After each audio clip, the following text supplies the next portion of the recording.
ETF index mutual funds నేర్చుకుని stock మార్కెట్లో రాణించాలనుకుంటున్నారా? వెంటనే ఈ నెంబర్కి కాల్ చేయండి.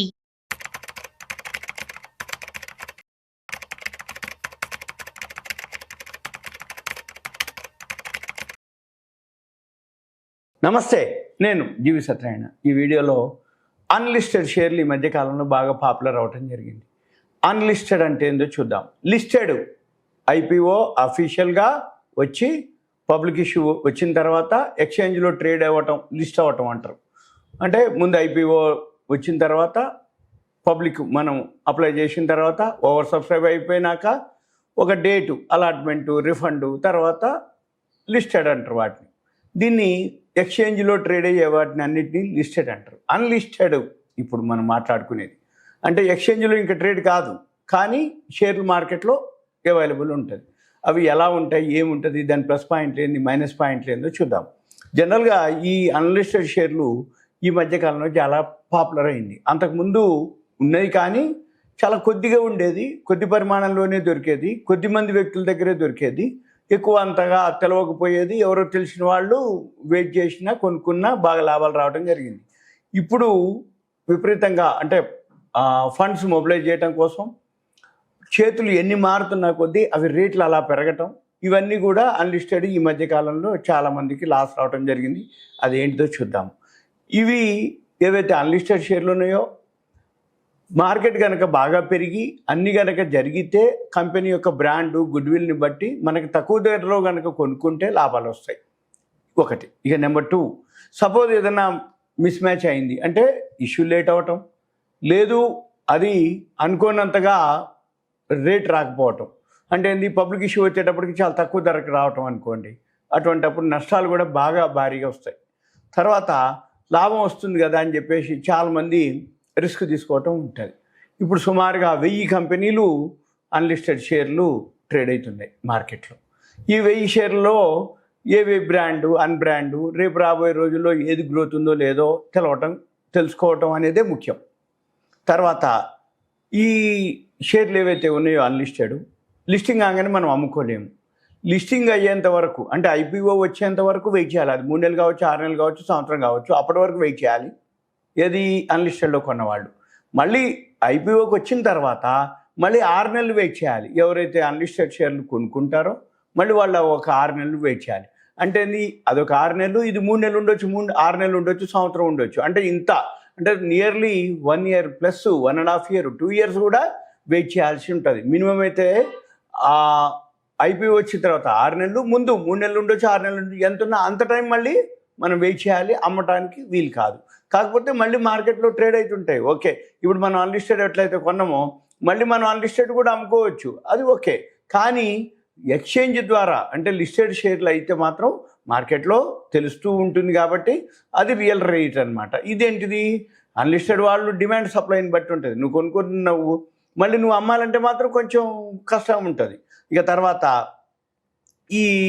ఇటువంటి ఏవైతే ఉన్నాయో లావాదేవీలు ఏవైతే ఉన్నాయో సెబీ కొంచెం దూరంగా ఉండాలని చెప్తుంది ఇటువంటి విషయంలో.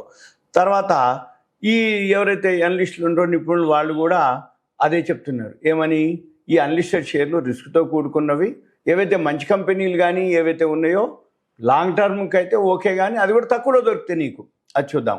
అయితే జనరల్గా ఏంటంటే ఐపీఓలో అనగానే కొంచెం చాలామందికి ఇంట్రెస్ట్ ఉంటుంది. ఎందుకంటే తక్కువలో వస్తుంది, అందరికీ సమానమైన రేట్లు వస్తాయి. అలాట్మెంట్ కనుక ఓవర్ సబ్స్క్రైబ్ కనుక బాగా అయితే మంచి రేట్లు వస్తాయి. మనకు బ్లాక్ కాదు, ఓన్లీ ఆ 2 డేసే బ్లాక్ అవుతుంది అమౌంట్, 2-3 డేసే.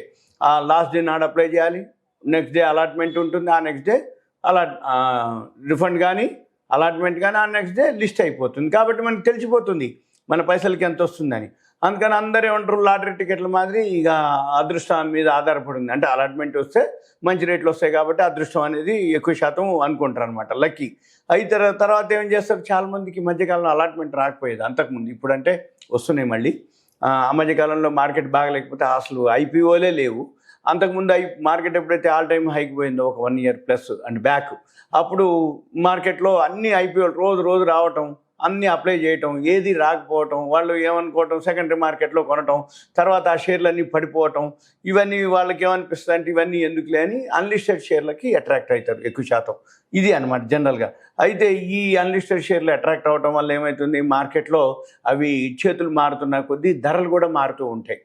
ఈ ధరలు ఎంత అయిందో తెలియదు, ఎంత కొంటున్నో తెలియదు, ఎంత కమ్ముతున్నో తెలియదు. అతన్ని బట్టి ఎవరైతే broker, sub broker, lead manager, co lead manager, మళ్ళీ దీంట్లో క్వాంటిటీని బట్టి మీరు 100 కొంటే ఒక రేటు ఉంటుంది, 1000, 2000, 5000, 10,000 ఎన్ని ఎక్కువ క్వాంటిటీ కనుక మీరు కొనగలిగితే వాటి రేటుని బట్టి ఉంటుంది అనమాట. ఇవన్నీ కూడా మళ్ళీ చూసుకోవాల్సి ఉంటుంది. ఉదాహరణకి 197 కమ్యూనికేషన్, అప్పటి నుంచి స్విగ్గీ వరకు కూడా, తర్వాత హెచ్డిబి, ఈ మధ్య కాలంలో హెచ్డిబి ఒకటి, హెచ్డిఎఫ్సి వాళ్ళది. ఈ అన్లిస్టెడ్ షేర్లు బాగా డిమాండ్ ఉంది అప్పట్లో. అయిన తర్వాత వాళ్ళు ఏంది అన్లిస్టెడ్ షేర్లు బాగా కొనుక్కోవడం జరిగింది. కొనుక్కొని ఇష్యూ వచ్చే టైంకి మొత్తం పడిపోయింది. అంటే ఉదాహరణకి ఈ హెచ్డిబి అనుకోండి, హెచ్డిఎఫ్సి వాళ్ళది ఈ మధ్యకాలంలో లిస్ట్ అవ్వడం జరిగింది. అది ఎంతగా వచ్చిందనేది అందరికీ తెలుసు. అంటే ఐపీఓ ముందు 1200, 1400 కూడా పలికినటువంటిది చివరికి 700 చిల్లరకి అది ఐపీఓకి రావటం జరిగింది. ఏది హెచ్డిబి ఫైనాన్షియల్. తర్వాత సపోజ్ ఇప్పుడు రిలయన్స్ రిటైల్ ఉంది, 197 కమ్యూనికేషన్స్ ఉన్నాయి. ఇవన్నీ కూడా అంటే ఉదాహరణకి 700 నుంచి 1400 మధ్యలో నడిచింది ఏది హెచ్డిబి షేర్. చివరికి 740కి ఐపీఓకి రావడం జరిగింది. అంటే ఏంది ఇప్పుడు కూడా అక్కడక్కడే ఉంది. అంటే అంత రేట్లో ఎవరైతే కొనుక్కొని ఉన్నారో వాళ్ళందరికీ లాస్ వచ్చినట్టే అనమాట. అందుకని ఈ అన్లిస్టెడ్ షేర్లు ఏవైతే ఉన్నాయో మార్కెట్ని బట్టి, మార్కెట్ యొక్క స్థితిగతులని బట్టి, మళ్ళీ కంపెనీ యొక్క లాభ నష్టాలు కూడా చూసుకోవాలి మనం. మళ్ళీ okay, HDB okay, financial okay, HDFC brand okay, HDFC group okay, అన్నీ ఓకే. కానీ ప్రైసు, మనం కొనుక్కునేటటువంటి ప్రైసు ఎక్కువ ఉందా తక్కువ ఉందా అనేది. ఉదాహరణకి పేటిఎం ఉంది, అది వాళ్ళ 197 కమ్యూనికేషన్ అనమాట. 2021లో వాళ్ళు ఒక్కో షేర్ 2150కి ఐపీఓకి రావడం జరిగింది. అప్పటికి 2800 వరకు అన్లిస్టెడ్ షేర్లు అమ్మటం జరిగింది. మళ్ళీ ఆ రేట్ కూడా రాలేదు ఇప్పటి వరకు కూడా. తర్వాత రిలయన్స్ రిటైల్ ఉంది, అది కూడా 2023లో వాళ్ళ దగ్గర ఉన్నట్టు వాటాలు 1362కి ఇచ్చారు. తర్వాత ఏమైంది, అది అన్లిస్టెడ్ షేర్లో 2700 వరకు కూడా పోవడం జరిగింది. మళ్ళీ తర్వాత ఏమైంది, అప్పటి మార్కెట్ పరిస్థితులు, అప్పటి యొక్క ఇన్వెస్ట్మెంట్ అంటే లీడ్ మేనేజర్స్, బ్యాంకర్స్ వాళ్ళందరూ ఈ ధరను నిర్ణయించడం జరుగుతుంది. ఈ ధరను నిర్ణయించి లాభం ఎక్కువ ఎవరు పొందిర్రు ఏంటిది తక్కువలో కొన్న వాళ్ళకి ఓకే, కానీ మిగిలిన విధంగా కాదు అనమాట. ఇది మనం చూడాలి. అయితే రిస్కులు కూడా చూసుకోవాలి మనం. ఈ రిస్కులు ఏంటంటే అన్లిస్టెడ్ షేర్లో మనం ఎప్పుడైతే పెడుతున్నామో దాంట్లో పారదర్శకత ఉండదు. అంటే బ్రోకర్ని బట్టి, టైంని బట్టి, మనం కొనే క్వాంటిటీని బట్టి, మనం సెలెక్ట్ చేసుకునేటటువంటి బ్రోకర్ని బట్టి, అతన్ని బట్టి ఇవన్నీ కూడా డిసైడ్ అవుతాయి ప్రైసులు. అందుకని రిస్క్ ఎక్కువ ఉంటుంది. రెండోది ఏంటిది, ఈ మ్యానిపులేషన్ కూడా కొంత ఉంటుంది. అంటే నీకు తొందర పెడితే ఒక రేట్ చెప్తారు, నువ్వు వెయిట్ చేస్తే మళ్ళీ టైం తీసుకుంటే ఒక రేట్ ఉంటుంది. మళ్ళీ ఇవన్నీ కూడా ఏమవుతుంది, మళ్ళీ మనం అమ్మాలంటే కూడా మళ్ళీ అతను మనకు అమ్ముతాడు, కానీ మళ్ళీ మనం అమ్మాలంటే మాత్రం చాలా రేట్ తేడా కూడా అడుగుతాడు. ఇవన్నీ పారదర్శకత ఉండదు అనమాట. అందుకని కొంచెం రిస్క్ అనేది ఎక్కువ శాతం ఉంటుంది అనేది. తర్వాత ఎప్పటికప్పుడు ఈ అన్లిస్టెడ్ షేర్లో ప్రాఫిట్ అండ్ లాస్లు, బ్యాలెన్స్ షీట్లు అంత ఉండవన్నీ, ట్రాన్స్పరెన్సీ ఉంటుంది. కాకపోతే కొన్ని వెబ్సైట్లు ఉన్నాయి, అవి ఇన్ఫర్మేషన్ కరెక్ట్ ఉన్నాయా లేవా అనేది మనకు తెలియదు, కాకపోతే ఉంటుంది. మనం మామూలుగా లిస్టెడ్ షేర్లు అయితే అఫీషియల్గానే వెబ్సైట్లలో ఉంటుంది, NSE website, BSE website, money control website, company వెబ్సైట్లో. అక్కడ కూడా మనకి బ్యాలెన్స్ షీట్లు, ప్రాఫిట్ అండ్ లాస్లు, ట్రాన్స్పరెన్సీ అంటుంది దాన్ని, పారదర్శకత. అంటే రిజల్ట్స్ ఏవైతే ఉన్నాయో అవి దొరుకుతాయి. అదే అన్లిస్టెడ్ షేర్లో మనకు అంతగా డేటా దొరకదు. దొరికిన డేటా కూడా నిజమో కాదో కూడా తెలియదు మనకి. ఇటువంటివన్నీ కూడా కొంచెం ఈ రేట్లు అడ్జస్ట్మెంట్లో అవన్నీ జరుగుతాయి. తర్వాత బోనస్లు, స్ప్లిట్టింగ్లు కూడా చేస్తారు. వాళ్ళే మొత్తం ప్రమోటర్సే ఉంటారు కాబట్టి మొత్తం షేర్లు వాళ్ళ దగ్గరే ఉంచుకొని రేటు పెంచి మనకి ఇస్తారు. తర్వాత మళ్ళీ రేటు ఒకసారి పడిపోవటాలు అవన్నీ జరుగుతాయి అన్నమాట. ఇవన్నీ కూడా మనం జాగ్రత్తగా ఉండాలి అనేది. అయితే సెబీ కూడా చాలాసార్లు ఈ అన్లిస్టెడ్ షేర్ల మీద హెచ్చరికలు జారీ చేయడం జరిగింది. ఈ ఎవరైతే ఇన్వెస్టర్లు ఉందో ఈ అన్లిస్టెడ్ షేర్లకి దూరంగా ఉండాలని సూచించటం, దీంతో ఎవరైతే అంటే దాని యొక్క వాల్యూస్ అనమాట, అంటే విలువలు ఉండాలి.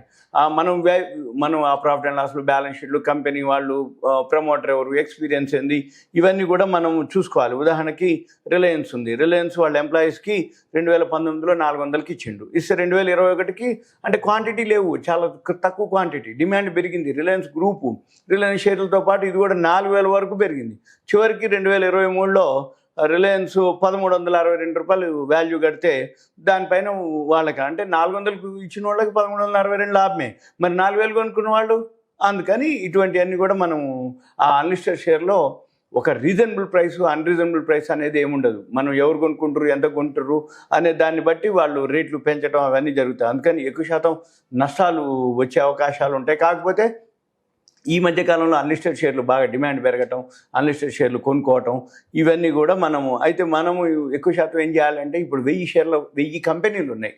మీరు ఒకటే గమనించాలి, ఏదైతే అన్లిస్టెడ్ షేర్లు కావాలి అనుకుంటే సెబీ ఫైల్లోకి వెళ్ళాలి, సెబీ వెబ్సైట్లోకి వెళ్ళాలి. అక్కడ ఫైలింగ్ చేస్తాయి కంపెనీలు, అక్కడ ప్రాస్పెక్టస్ అవన్నీ ఉంటాయి. ఫైలింగ్ చేసినప్పుడు ఈ డ్రాఫ్ట్ ప్రాస్పెక్టస్లో డీటెయిల్స్ అన్నీ ఉంటాయి. దాన్ని బట్టి మార్కెట్లో మనం వాల్యూ కనుక క్యాల్కులేట్ చేసుకోగలిగితే అన్లిస్టెడ్ షేర్లు ఎంత ధర పలుకుతుందో కూడా చూసుకోవచ్చు.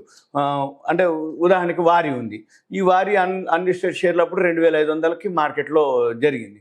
తర్వాత వాళ్ళు 1500కి ఇవ్వడం జరిగింది. కానీ లిస్టింగ్ మాత్రం 2500 అయింది. ఇప్పుడు 3000 పైనే ఉంది. ఏది వారి అంటే అటువంటివి ఓకే. అంటే ఏంది, ఆ కంపెనీ కనుక అప్పటికి ఇప్పటికీ టర్న్ ఓవర్ పెరిగి ప్రాఫిట్ పెరిగి గ్రోత్లో ఉందనుకోండి, అన్లిస్టెడ్ షేర్ టైంకి లిస్టెడ్ షేర్ వచ్చేటప్పటికి టైం తీసుకుంటుంది. ఆ టైంలో 2-3 క్వార్టర్లు కనుక జరిగిపోతే ప్రాఫిట్ పెరిగితే అప్పుడు ఇంకా రేట్లో లిస్ట్ అవుతుంది. ఎప్పుడు ఏవో కొన్ని కంపెనీలు. అందుకని మనం ఏం చేయాలి, ఇటువంటివన్నీ బాగా ఆర్థిక మూలాలు ఉన్నటువంటివి, కంపెనీ గ్రోత్లో ఉండేటటువంటివి, కంపెనీ ప్రాఫిట్ లాస్ బాగా ఉంటాయి అనుకునే అన్నీ చేయాలి. ఇంకోటి ఏంది, ఈ ధరల్లో కూడా అస్థిరతలు ఉంటాయి. అంటే ఏంది, ఒక ఫిక్స్డ్ రేట్లు ఏమి ఉండదు. మార్కెట్ ఒకసారి పెరిగింది అనుకోండి, ఇవి వెంబటే పెంచేస్తారు. ఒకవేళ మార్కెట్ పడిపోయినా కానీ ఇవి పడేయరు. అంటే ఏంది, హైలోనే అమ్మటం జరుగుతుంది. ఏమన్నంటే అమ్మేవాళ్ళు లేరండి అది ఇది అని చెప్తుంటారు అనమాట. అందుకని ఇటువంటి కొంచెం బాగా గమనించాలి. తర్వాత మళ్ళీ 6 నెలలు మనం ఒకటి వెయిట్ చేయాలి, ఏది లిస్ట్ అయిన తర్వాత. మళ్ళీ అయిన తర్వాత సపోజ్ మనం అమ్మదలుచుకుంటే అంత డిమాండ్ ఉండదు. ఎందుకంటే మార్కెట్లో లిక్విడిటీ అనేది చాలా తక్కువ ఉంటుంది. కొనేటప్పుడు నీకు దొరుకుతాయి, కానీ అమ్మాలంటే నీకు కష్టం అయింది. అదే కనుక సెకండరీ మార్కెట్ అనుకోండి, మన ఇష్టం. మార్కెట్ ఉదయం, మధ్యాహ్నం, సాయంత్రం ఎప్పుడైనా ఏం లేదు, ప్లాట్ఫామ్ ఉంటుంది, మన బ్రోకర్ మన డిమాట్లో ఉంటాయి, ఇవన్నీ జరుగుతాయి. ఇంకొకటి కూడా అనమాట, సపోజ్ ఉదాహరణకి చెన్నై సూపర్ కింగ్స్ ఉంది, అది ఇప్పటికే అమ్మేయడం జరిగింది అన్లిస్టెడ్ షేర్లు, కానీ అది ఇంకా ఐపీఓకి అనేది తెలియదు ఎప్పుడు వస్తుంది అనేది. ఇటువంటివన్నీ చాలా ఉంటాయి అన్నమాట. ఎప్పుడైతే లేట్ అవుతున్నా కొద్దీ ఆ షేర్లకి పెద్దగా డిమాండ్ ఉండదు, మనం అమ్మాలంటే అమ్మలేము అనమాట. ఇక ఉంచుకోవాల్సిందే ఉంటుంది. వీటన్నిటితోటి మనం ఇప్పుడు అన్లిస్టెడ్ షేర్లు ఏవైతే మనం ఉంటాయో మనం ఏం చేయాలి, దాని యొక్క ప్రాఫిట్ అండ్ లాస్ బ్యాలెన్స్ షీట్లు మనము ముందే ఉపయోగించుకొని లాంగ్ టర్మ్ కనే ఉద్దేశంతో మనము ఉండవలసిన అవసరం అనేది ఉంటుంది లాంగ్ టర్మ్ కోసమే. ఇవన్నీ మీకు awareness, education, information, knowledge purpose మాత్రమే. ఇంకా మీకు అన్లిస్టెడ్ షేర్ల గురించి కానీ ఏదైతే ఉందో, ఎలా ఉంటాయి, ఏం చూడాలి, ప్రాఫిట్ అండ్ లాస్ బ్యాలెన్స్ షీట్లు, ఆ వెబ్సైట్లు ఏముంటాయి, అవి కూడా వేరే ప్లాట్ఫామ్ ఉంటుంది. అవి కూడా అన్ని ఇప్పుడు డిమాట్లోనే జమ అవుతాయి. ఒక్కోసారి మీ బ్రోకర్ కనుక ఒకవేళ ఏదన్నా జరిగింది అనుకోండి, మన షేర్లు పైసలు పోతాయి కానీ షేర్లు జమ కావు. అట్లాంటివి కూడా ఈ మధ్య కాలంలో కొన్ని జరిగినాయి. కొన్ని అన్లిస్టెడ్ కంపెనీలు, అన్లిస్టెడ్ కొన్ని షేర్ల విషయంలో షేర్లు డిమాట్కి రాకపోవటం, అప్పుడు మళ్ళీ మనము ఇక లీగల్గా కొట్లాడాల్సిందే తప్ప వేరే విధంగా ఉంటుంది. అదే మనం సెకండరీ మార్కెట్లో అన్నాం అనుకోండి, అసలు అటువంటి క్వశ్చనే లేదు. మీరు కొన్నారు అంటే 1 డేలో మన షేర్లు మన ఖాతాకి వచ్చేస్తాయి. రాకపోతే ఏమంటే మనము అడగటం కానీ ఏదైనా ఉంది అంటే మనం వేరే అంటే ఫాస్ట్గా ఉంటుంది, అంటే ట్రాన్స్పరెన్సీ అంటాం. అంటే ఎటువంటి ఫ్రాడు, ఫేకు ఇటువంటివి జరగవు. కానీ ఈ అన్లిస్టెడ్ షేర్లు కొన్ని డిలేలు జరుగుతాయి. అంటే 3 నెలలు అంటారు, 2 నెలలు అంటారు, వస్తున్నాయి అంటారు, మీ డిమాట్లోకి మేము జమ అవుతాయి అంటారు. ఇవన్నీ కొంచెం ప్రాబ్లంతో. అందుకని నమ్మకమైనటువంటి వాళ్ళతోటే మీరు డీల్ చేయాల్సిన అవసరం ఉంటుంది అన్లిస్టెడ్ వరకు మాత్రం. మిగతా అయితే మాత్రం పెద్దగా అవసరం లేదు, ఎలా అని చేయొచ్చు. ఇదంతా మీకు అవేర్నెస్, ఎడ్యుకేషన్. ఇంకా ఏదైనా మీకు దీనికి సంబంధించి ఏమన్నా మీకు అనిపిస్తే మీ పేరు, ఏరియా, వాట్సాప్ మెసేజ్ పెట్టండి. దయచేసి నాకు కాల్ చేయవద్దు. Thank you. సెలవు, ఉంటా.